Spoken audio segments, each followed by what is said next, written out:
So I thought I'd bring you another tutorial, and this is basically a tutorial from the Geo Texturing video I did a few weeks back, and I kind of want to show you how to recreate something similar, just to maybe spark some imagination. And it's just basically abstract eye candy, but it's using simple shapes and basically just one texture throughout. So I thought it might be something that you could do quick if you're looking to create some wallpaper or background, or just need some sort of backdrop for something. But here we go. So I've got a canvas open to 1200 by 1200 pixels wide by height by width, and it's at 72 dpi. And I apologize if my voice breaks again because I'm struggling with another cold. 4 kids, they bring home everything. Okay, so you have your canvas, and basically let's go ahead, and I've got a couple guides already there in place. So I found my center point, and to do that, a quick way is to turn on rulers. So Control R will turn your rulers on and off, and I've set the increments to pixels. And then basically, if you have snapping on, view, snap, you can basically just pull out a guide, and it'll find the center point on each guide you pull out. So the first step we want to do is create a radial gradient to cover the entire background. And to do that, you just grab your gradient tool, and we want to go from foreground to background, and foreground should be a mid-level gray. So this one is 104, 104, 104 RGB values, and we want to fade to the background color, which is almost a black. So let's say, I don't know, 20, 20, 20, or somewhere in the ballpark. Now grab your gradient tool and make sure it's selected on radial, and just simply drag out from the center, and we have our quick background fill. So I'm gonna hide the guides real quick, and I'm gonna use a stone texture because I love them so much. I'm used to using it. I think this is the same. This is one of the staple stone textures I keep using, so I'm sure you've seen it before. So I'm just gonna drag this to the background and layer it on top, and I'm just gonna kind of center it in place. And let's go ahead and just blow it up just a little bit to cover the entire canvas. And I've got the link to these textures in the description below if you're interested. Alright, so I'm going to go ahead and close out this file. Now simply take layer 1 or your texture and turn that layer to overlay. And basically that gives you kind of that vignette texture background. So we want to turn our guides back on and create a new layer above that texture, and select your rectangular or elliptical marquee tool. I don't know my shapes today. Okay, now from the center, hold Shift and Alt and drag out a circle. And I think for this one, I'm just going to show you how to kind of mask a line going through a circle just for fun. So let's kind of do something about that size.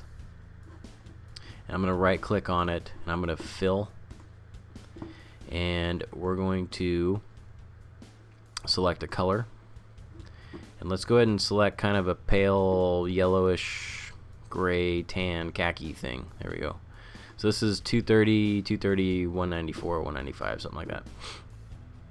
Hit OK, and hit OK to fill.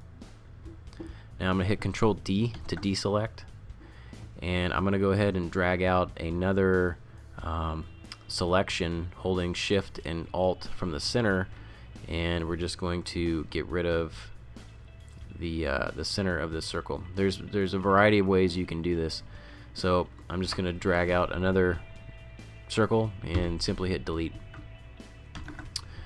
So now that I have my circle, I'm going to go ahead and make a duplicate layer of our texture layer, layer 1, Control J, drag that above your circle layer, and set that to color burn.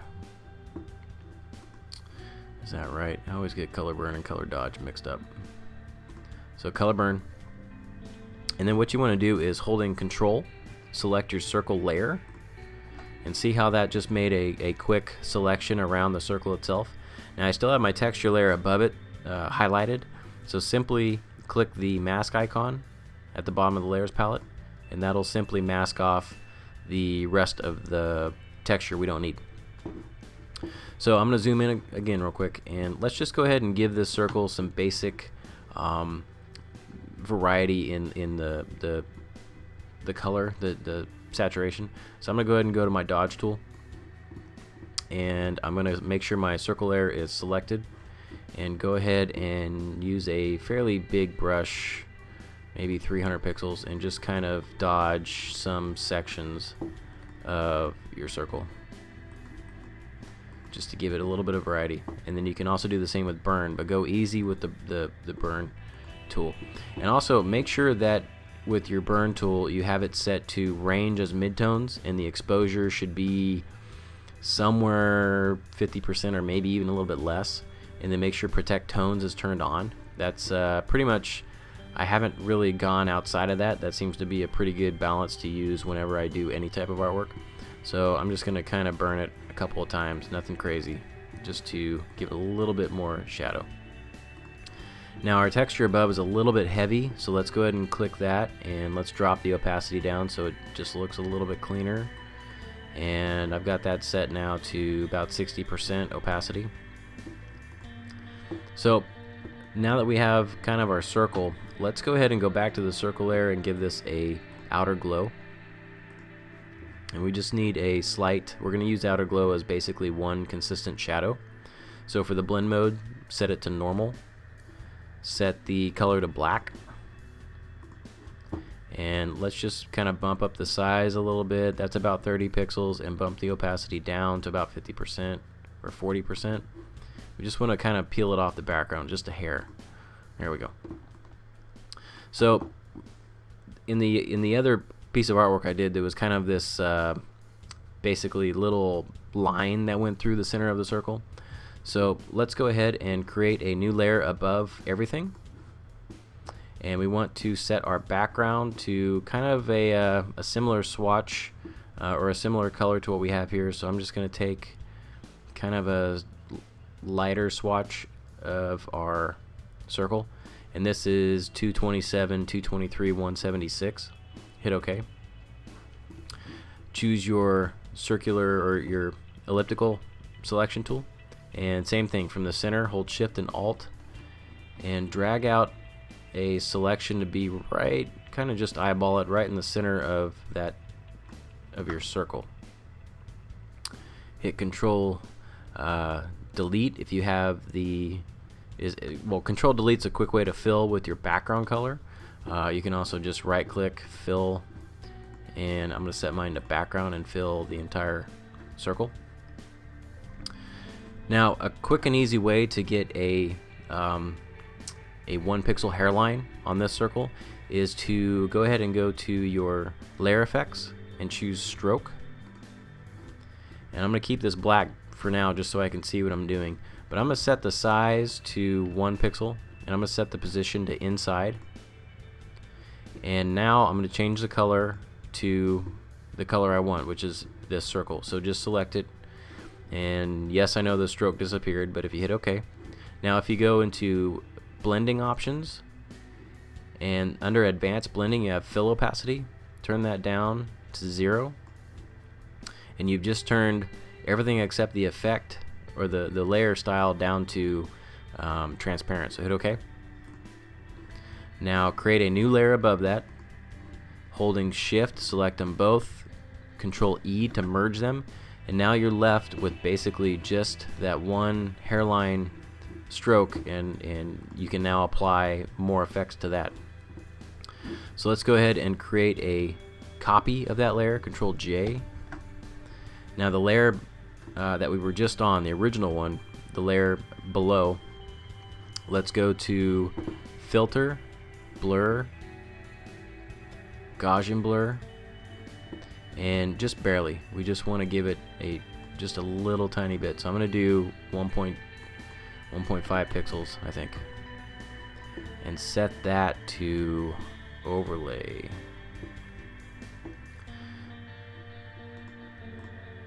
Let's see if we can get it to peel off a little bit more. Or set it to screen. That's a little bit better. Now the layer above it, let's go ahead and change the overlay to white. So I'm going to go to my layer styles and click color overlay and change it to white to help pull that off even more. Now you can do other effects here just to kind of make it do whatever you want. So one thing I like to do is just select both layers, duplicate them, and then while holding Control T, you can just kind of make another inside ring. So I'm holding Shift and Alt to scale by the center point and hit OK, and you can do something like that, and that just kind of gives it a nice little effect there. Now one last thing we're going to do with this disc is to give it a little more contrast. Right above the original disc or circle we did, create a new layer. Now select your gradient tool, and you want to set it to angle gradient. Now you want a gradient setup kind of like this, where it's just a black white black white black white black white spectrum.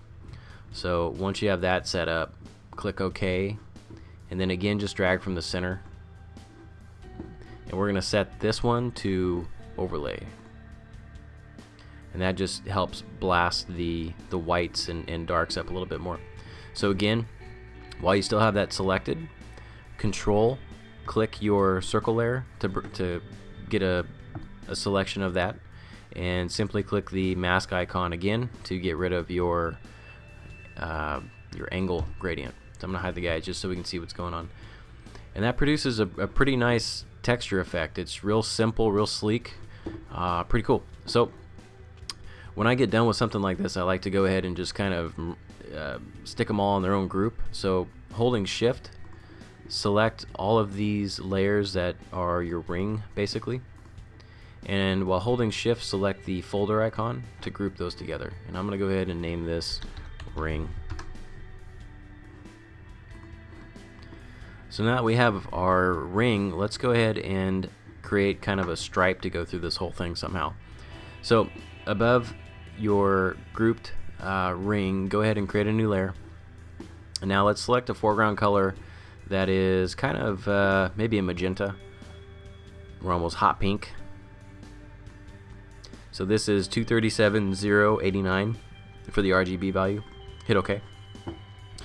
Now this ring is probably about 70-80 pixels wide, so let's go ahead and click our line tool, and let's do something around 100 pixels in weight. And let's just go ahead and drag out a 45-degree line. So I'm going to hold Shift and just drag out kind of a line, and that might be kind of interesting. Now I'm going to right click on my line shape, and I'm going to select rasterize layer, and for half this line, let's kind of add a little bit of variety to it. So grab your angle lasso tool, or your polygon lasso tool, and hit hold Shift and make a selection so you get that 45-degree angle again, and then we want to make a selection of that that original shape, and just kind of find halfway in that shape. Now using your burn tool, we're just going to go ahead and kind of give it a little bit of depth. So I'm just kind of clicking around a little bit just to give it some shadow, kind of like so. I'll Control D and you can see what we did. We just gave it kind of a little bit of depth, changed it up just a tad. So one thing I also like to do is kind of add this grunge type border to it. So I have some brushes that I'm going to use, and I'm going to create a new layer above this, and right click and find one of my old border brushes, and I'll post the link in the description to find something similar. I've had these brushes for years and years and years now, and I don't remember where I got them all. So I'm just going to click a couple of times with this brush, and if they look kind of blurry, run the unsharp mask filter. So I'm going to go to filter, sharpen, unsharp mask, and then it seems to look a little bit better if it looks like it was kind of like a dry brush for the texture. So I'm going to bump the amount up pretty decent. There we go. And now Control T, and I'm gonna rotate this, looks like a negative 45 degrees, and just kind of match up somewhere just to give this a little bit of variety, kind of an edge. So I'm going to duplicate that layer and edit, transform, rotate 180, and if you hold shift you can drag it on a 45-degree angle and just kind of give a border on both sides. So that looks kind of cool. I'm not really a fan of this line cutting off so sharply, so I'm going to go to that line layer and select my eraser tool, and this is where finding good brushes come into play a lot. So I've got a couple paintbrush or brush stroke looking brushes, so I'm going to select one of those and I'm going to use it as kind of a way to erase the ends of this. Let me find a good one.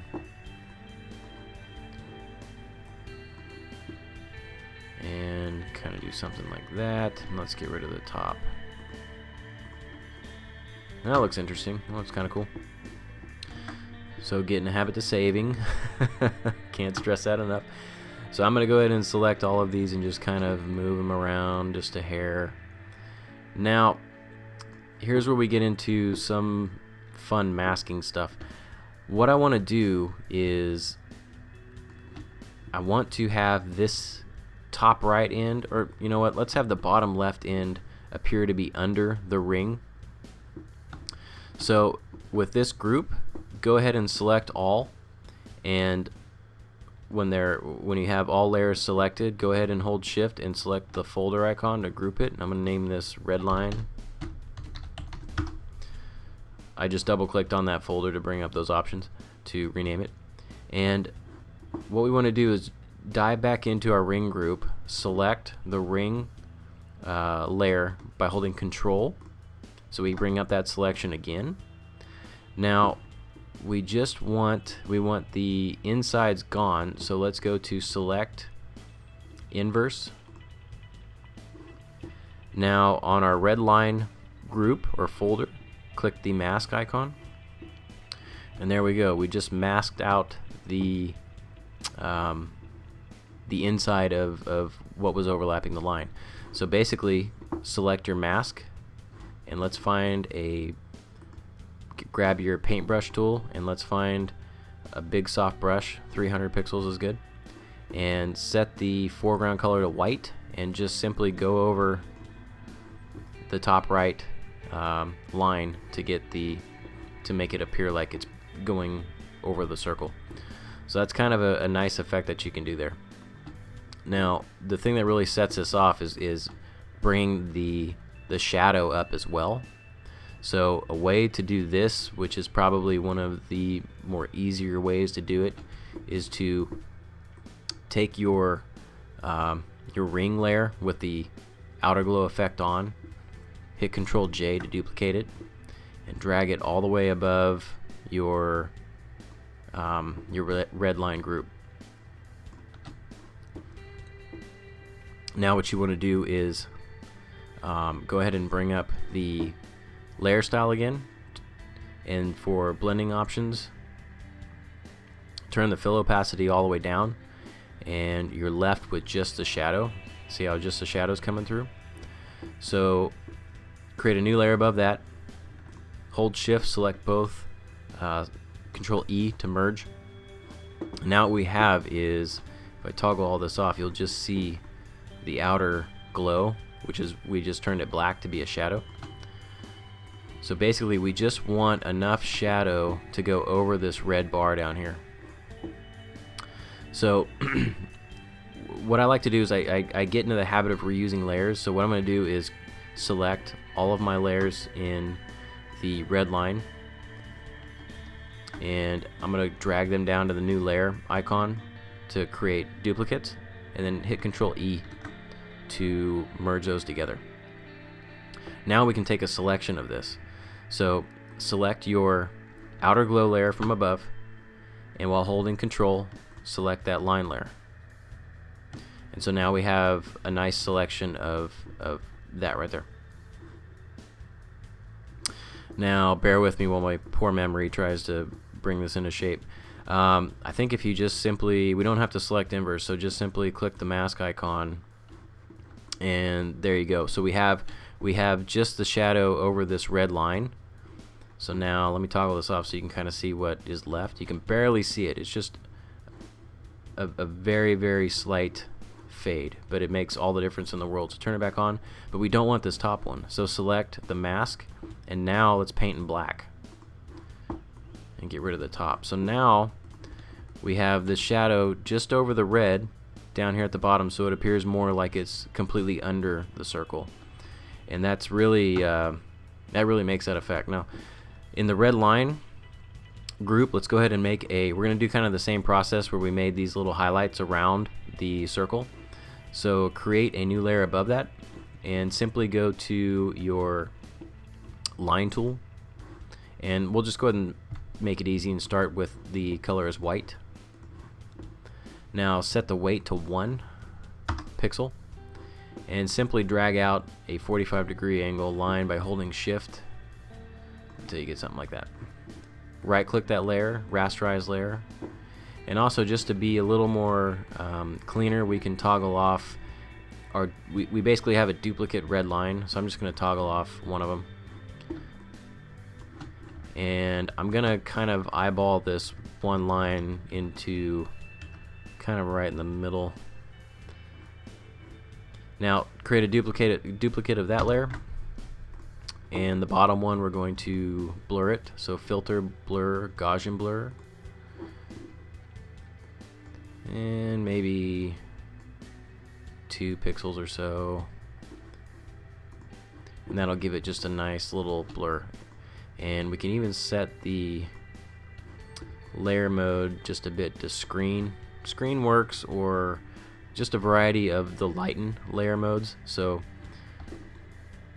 you can pick screen or color dodge or pretty much anything you like. So that just kind of gives it a nice consistent matching ring, little highlight that goes through here. So now the last effect we're going to do is make the middle red line appear to weave through the background. And there goes my voice again. And kind of make the entire piece look like it interweaves together.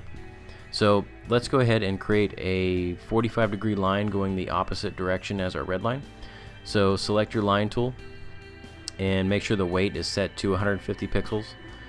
Create a new layer, and holding shift, drag out a 45-degree line, and go ahead and rasterize that layer. Now with that layer, hold Control and select the layer to get the outline marquee going, and select your mask on your red line mask, and then you can go ahead and fill that with black, and that's going to, if I hit Control D and simply toggle this off, you'll see that the middle is now gone. So I'm going to turn this back on because we want to get we want to get a shadow out of it too.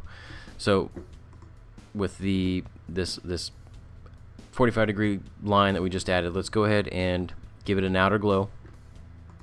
Set that to normal. Set the color to black, and let's bump the size up to about 40 pixels is good. Now go into your blending options, turn the fill opacity down to 0, so we're left with just a shadow. Hit OK. Now we want the blank layer above it again, so create a new layer, hold shift and select both layers to merge them, Control E to merge. Now let's simply just use our eraser tool and choose a kind of a bigger brush, 200 is nice, and let's just kind of fade out this shadow into the background, kind of like so. So I'm going to get rid of kind of the lower right hand side and the upper left hand side. And there you go. It's a nice effect where it looks like it's gone through the background as well and pulled its way through the circle. So there's a lot of tricks you can do there and get a whole bunch of different effects, but this is one way to use just simple straight lines and circles and get a nice looking kind of abstract thing going. So I hope you enjoyed this. Again, the brushes that I can find, I will link them in the description below, and the textures, I will have a link for those below too. So I hope this helps you out a little bit. I'm sorry if my brain's not 100% since I keep getting stuck with colds. But yeah, I hope you dig it. And this is I'll probably take a break of the Geo Texture things for a while and get some other stuff brewing for you. So again, I hope you dig it and take care.